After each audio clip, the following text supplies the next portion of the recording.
What's the most annoying cliche people make about Canadians? A lot of people say that Canadians are very nice.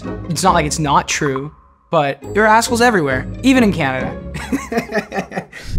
Hello, my name is Gabriel LaBelle, and Esquire asked me to explain a couple things. So here we go.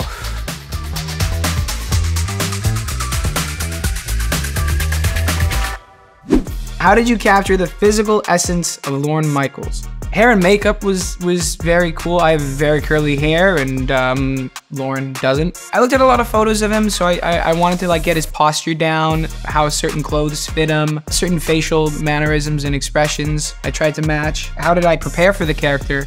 I was cast, and then we had 2 of the union strikes happen, so I had about a year before we started shooting, and that was how I like passed my time. Jason asked me like, don't do too much, and I'm like, for sure. And then I was just reading and so many things, and he's like, don't read too much. I'm like, for sure. So it was, what else was I gonna do in that time?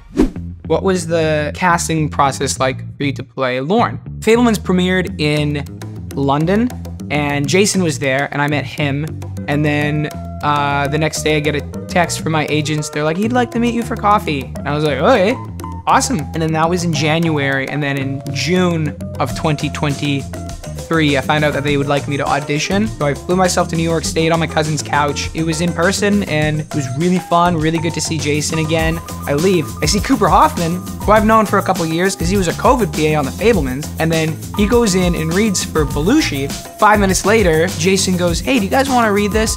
And it's the big fight scene between Lorne and then Dick Ebersol asking him to cold read a new character. And then we go into the room and like cold what Cooper and I discussed later to be what we both thought was the worst cold read ever. But Jason was really into it. A couple days later, he casts us both.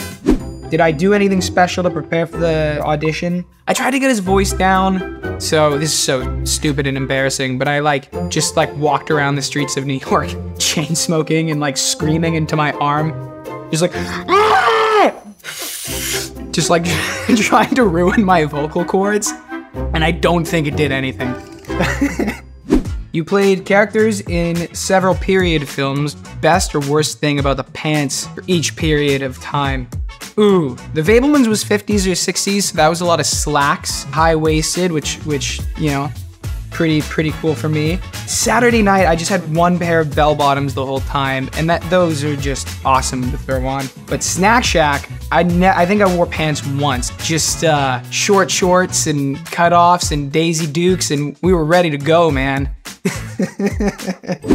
Is there a difference between Canadian and American humor? I think there are certain styles of Canadian humor, like the Trailer Park Boys or Letterkenny, but I think there's something about being an outsider, and whether you're Canadian or any other minority, especially Canadian in America, that you can look at something more objectively and laugh at it. Like in the 12th grade, my Halloween costume, I went as Mario, but with a MAGA hat. In Canada, that's funny. If I did that in America, some people would be really angry at me, and some people would be very happy with me. And in Canada, it's just funny, because it's Mario wearing a MAGA hat.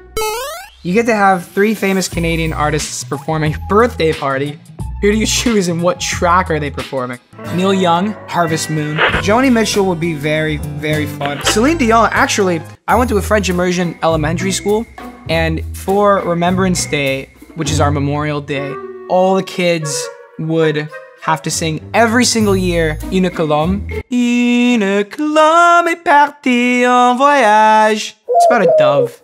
Yeah, I think Celine Dion singing that at my birthday party and inviting like my old friends from elementary school, that would be pretty legendary. Were there actually 40 people in attendance for your Fabelmans audition? I think so. I remember logging into the Zoom for the final callback and seeing like 40 participants in this, and Steven's face just occupies the whole camera, and I was like, what was the best advice Steven Spielberg gave you for playing him in the Fabelmans? One note he gave me was, don't pity yourself, because he despises self-pity, and that's not what he's about. That made so much sense for, I don't know, who he is as a person, his attitude and his work ethic, and he's been through a lot, and he just always puts the work first, and that was really inspiring. Why did Jason Reitman advise Saturday Night casts against meeting real-life SNL counterparts? What he kept telling us is you already know how to do it. I think with something so daunting To have someone have that much trust in you when you don't have that much trust in yourself, it's scary. Yeah, I think he just trusted us, which is insane for some reason. Did I meet Lorne before filming? I did meet Lorne. He gave us his blessing to do this film, which was really kind and generous of him, and he invited us to a live show. Josh Brolin was hosting. Lorne came by and we met him, and it was very nice. It was wild because my idea of Lorne at the time was him in his 20s, and this is him 50 years later. He's a different man, and yeah, it was really sweet of him to invite us there. It meant a lot to all of us. If you could have a night out with any of the SNL cast members from the very first episode, who would it be and why?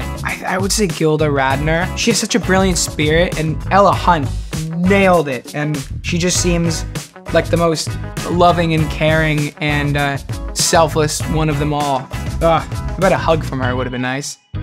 The Saturday Night cast is massive, and you seem to have scenes with everyone. Was there anyone you wanted more screen time with? I would have loved more screen time with Nicholas Badani, who plays Billy Crystal. He's just always laughing and having the best time on set, and then his work is so good and so precise and so brilliant. And also Willem Dafoe, he was really fun, and I learned a lot from him on this set. What was so brilliant about this film is everyone became friends.